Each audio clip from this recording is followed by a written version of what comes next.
Hey guys, welcome back to another session of MCQ based discussion here on the Unacademy Future Doctors channel. I am Dr. Shivangi Shukla and I am your educator for biochemistry. Let me just check if the live stream has started and if I am visible and audible to everyone. Just let me check once.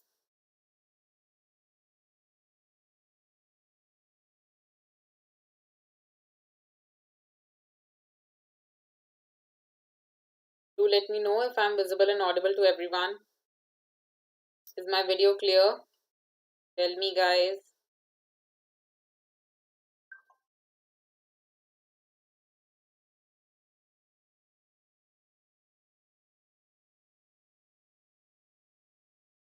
Okay, great.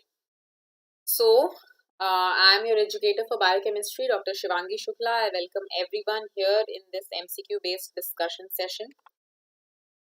So, let us quickly discuss about the different types of subscriptions for NEET PG that are available on the Unacademy app. Now, both iconic as well as plus subscriptions are available on the Unacademy app. Now, both these subscriptions will give you access to video lectures from top educators across the country. And not just their video lectures, but also um, their printed PDF notes and a question bank containing more than 25,000 questions. Okay.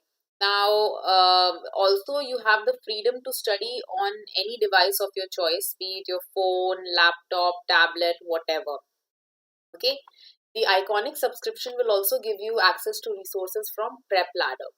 All right. So whatever you wish to choose, you can choose, and do not forget to put in the educator code DRSHUKLA Dr. Shukla. Now again, Unacademy has also come up with a revision batch from March 16th to May 16th. For these 2 months, more than 40 educators will take live classes and help you in revision for this year's NEET PG examination 2022. Also, you have they'll provide you with 8 grand tests and 19 subject wise tests, okay, to cover the entire syllabus. Okay, now again I would like to remind you about the educator code DRSHUKLA. Okay, what is the educator code? DRSHUKLA, and this code will provide you with a discount of 10%.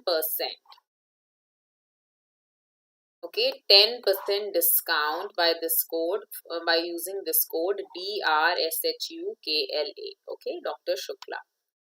Now we have completed these questions in the last session.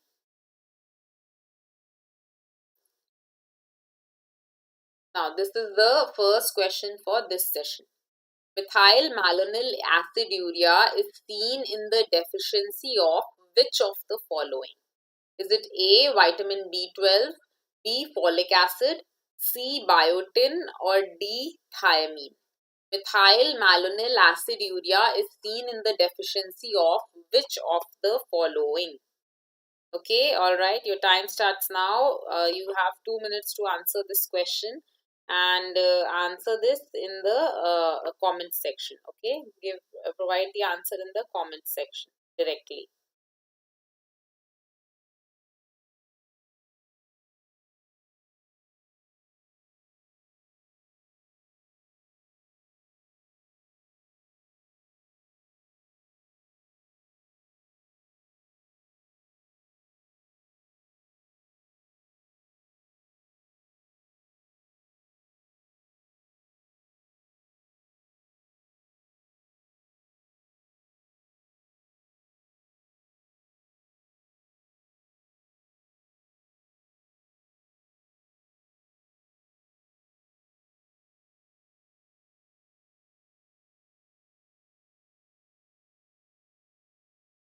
Come on, try and answer this fast.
Alright, last 1 minute left for you to answer this.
Last few seconds left.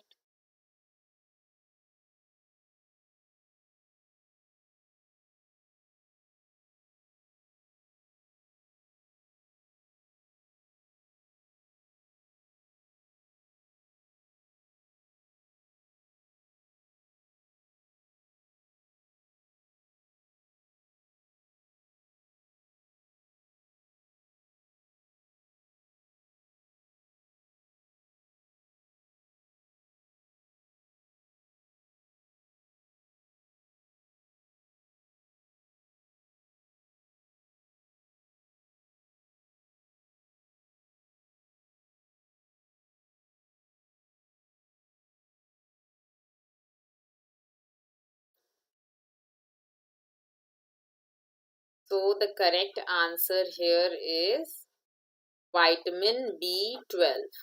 Okay, methyl malonyl aciduria is seen in the excuse me, in the deficiency of vitamin B12. Now this propionyl CoA, you would have heard of propionyl CoA. Propionyl CoA is produced after beta oxidation of odd number of carbon containing fatty acids, isn't it? Beta oxidation of odd number of carbon containing fatty acids. This is how propionyl CoA is produced. Now this propionyl CoA is converted to succinyl CoA, and this succinyl CoA enters the TCA cycle. So propionyl CoA can be thought of as the only glucogenic intermediate or only glucogenic product of beta oxidation. And this beta oxidation, this is the product of beta oxidation of only odd number of carbon containing fatty acid molecules. Okay. So this propionyl CoA, but it does not happen directly. First, this propionyl CoA will convert to malonyl CoA. Then this malonyl CoA will convert to succinyl CoA. Okay, and the cofactor required in the conversion of malonyl CoA to succinyl CoA is vitamin B12. This is the cofactor required in the conversion of malonyl CoA to succinyl CoA. Now, once this vitamin B12 is deficient, then malonyl CoA will keep on accumulating. Once it keeps on accumulating, it will cause acidemia because it is acidic.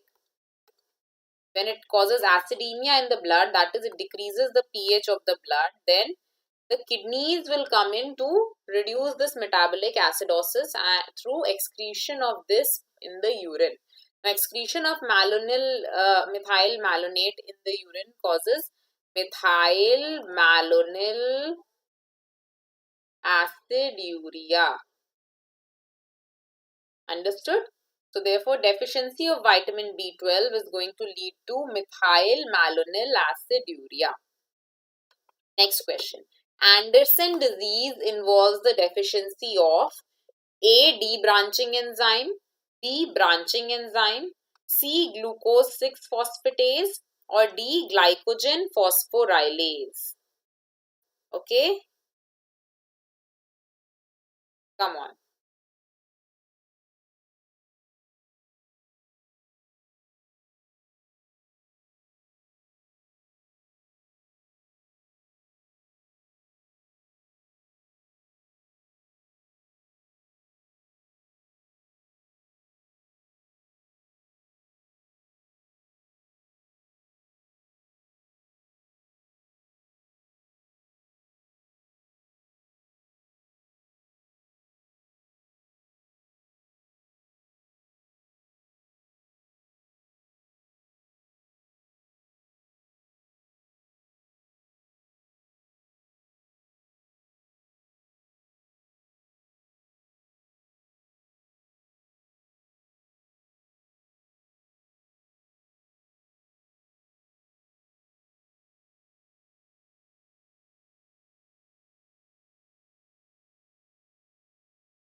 Come on, guys, answer this. Anderson disease involves a deficiency of, last 1 minute left for you to answer.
Last 10 seconds left. Come on.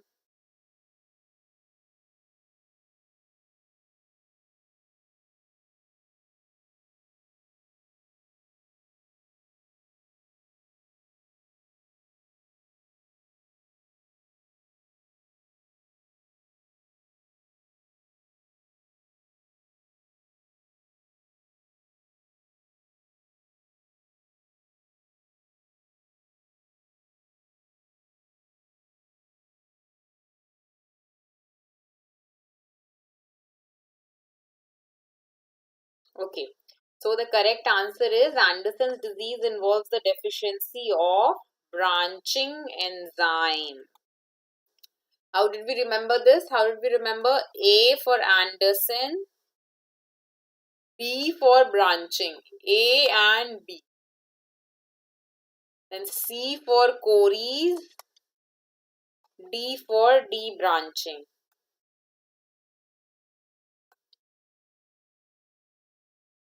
A, B, C and D.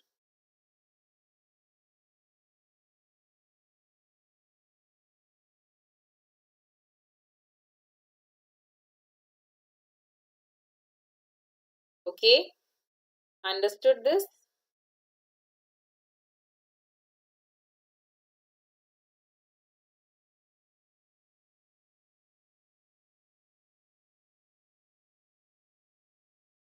Now, let us just quickly revise all the enzymes of glycogen storage diseases. Okay, this is the type 1 is von Gierke's disease. Okay, which enzyme is deficient? Glucose 6-phosphatase enzyme. Okay, what are the clinical features? Hypoglycemia is one of the clinical features. Okay, why hypoglycemia? Because this glucose 6-phosphatase is deficient. That means glucose 6-phosphate will not be broken down to glucose. Okay, now then what will happen? Glycogen degradation will not be complete and glucose 6-phosphate will not be broken down to glucose. So there will be hypoglycemia. Okay. Second is Pompe's disease, that is due to alpha-1,4 and alpha-1,6 glucosidase deficiency. Symptoms are in juveniles it leads to heart failure, in adults it leads to muscle dystrophy. 3A is Forbes disease or Cory's disease. C for Cory's, C for Forbes, D for D-branching enzyme. Okay, now here what happens is D-branching enzyme is again glycogen degradation. Glycogen degradation cannot occur, so there will be hypoglycemia. Okay, and small useless compounds will be accumulated which are formed after glycogen phosphorylation, and these are limit dextrins. Now, fourth is Anderson's disease, which is branching enzyme deficiency. A for Anderson's, B for branching. And this is accumulation of what? It is accumulation of polysaccharides with few branch points. Okay. And why? Because branching enzyme is not there. So, only glycogen synthase enzyme will keep on working and synthesis of alpha-1,4 chain will keep on occurring, but the branch will not occur. And this is also a useless compound, so it will just be accumulated in the liver, leading to hepatomegaly. Now, fifth is McArdle's syndrome. It is muscle phosphorylase deficiency. Now, what will happen? The muscle glycogen will increase. Okay. M for McArdle, M for muscle. H for HERS, H for hepatic phosphorylase deficiency. Here, because hepatic phosphorylase is deficient, so the glycogen will accumulate in the liver. Okay. And it will cause hepatomegaly. Seventh is Tarui disease. Here, muscle and RBC phosphofructokinase is deficient, which leads to poor exercise tolerance, increased muscle glycogen, and hemolytic anemia. Very, very important because RBC phosphofructokinase is also affected. Okay, understood this? Next. All of the following are essential fatty acids except A. Linolenic acid, B. Linoleic acid, C. Arachidonic acid, or D. Palmitic acid. All of the following are essential fatty acids except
Come on, last few minutes left.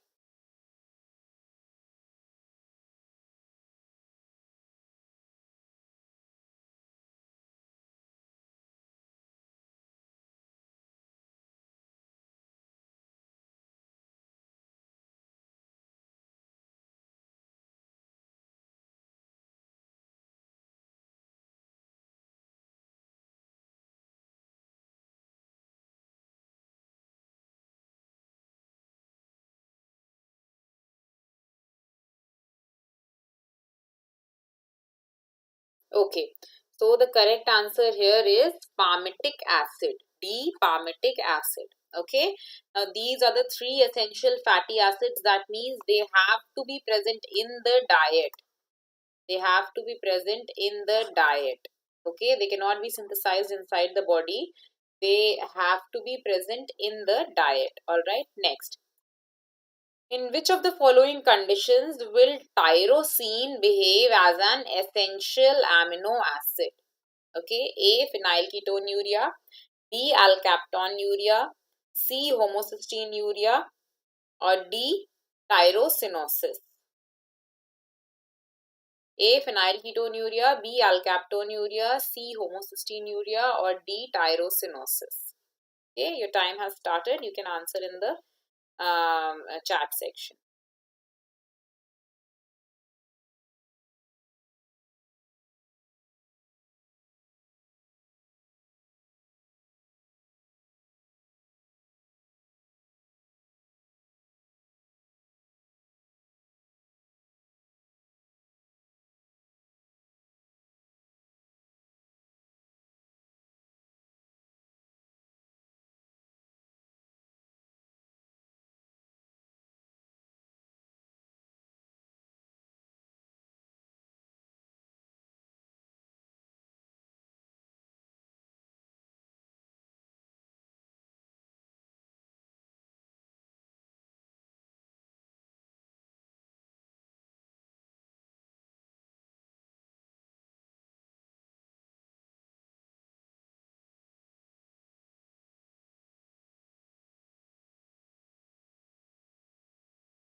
Okay, last few minutes left for you to answer this.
Okay, so yeah, the time is up for you guys to answer. The correct answer is A, phenylketonuria. Okay, and why is it so? As we have already discussed in the last class, phenylalanine converts to tyrosine using which enzyme? The enzyme is phenylalanine hydroxylase in the presence of tetrahydrobiopterin coenzyme, cofactor. Okay. Now this phenylalanine hydroxylase, when this is absent, then it is, what is the disease called? It is classical phenylketonuria. When tetrahydrobiopterin is absent, the disease is variant phenylketonuria. Now both of these, this is a milder form. But what are the symptoms? Since this will be absent, then tyrosine will not be formed. Tyrosine will not be formed and phenylalanine will be in excess then. Okay, phenylalanine is in excess, tyrosine is not getting formed. So what are the symptoms? Tyrosine is required for the synthesis of melanin. If tyrosine is not there, then there will be decreased skin pigmentation, decreased or absent skin pigmentation, skin and hair pigmentation.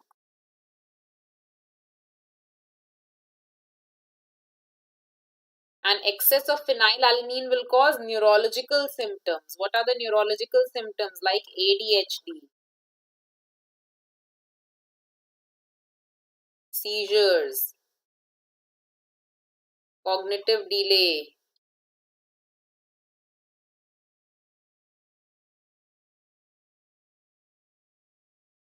Now why is this occurring? Because phenylalanine is a large neutral amino acid. And this large neutral amino acid has to be transported through the blood-brain barrier using the large neutral amino acid transporter. Now, if this large neutral amino, if this phenylalanine, that is a large neutral amino acid, is in excess, then the other large neutral amino acids will be prevented from going through the transporter. Therefore, only this will crowd and pass through the transporter, and there will be a deficiency of other large neutral amino acids inside the brain like tryptophan and others, and therefore adequate neurotransmitter synthesis will not occur and there will be a lot of cognitive symptoms. Okay. Now, why is it called phenylketonuria? This is alanine. Alanine is an amino acid. When this is in excess, the body converts it into keto acid. Conversion of an alpha amino acid to an alpha keto acid and vice versa. That is, reversible conversion of an alpha amino acid to an alpha keto acid is called what? It is called transamination.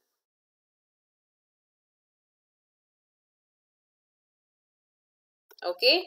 So here what is happening is phenylalanine is going to be transaminated to phenyl ketone, and this phenyl ketone will be what is excreted in the urine. Now what type of ketone?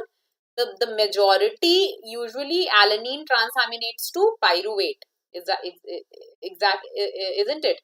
So this phenylalanine will convert to phenyl pyruvate. There will be other phenyl ketones also, but the majority phenyl ketone is phenyl pyruvate that is excreted in the urine.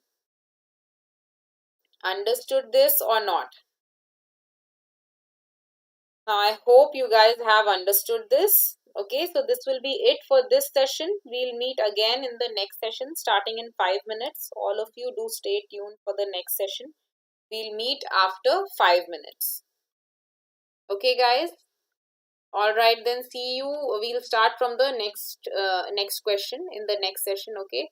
See you all. Take a break of a few minutes and then we can meet again. Have some water, have some snacks, relax for some time. Close your eyes, give your eyes a break, and then we'll meet after 5 minutes in the next session. Okay. Bye bye. Thank you. See you soon, all of you.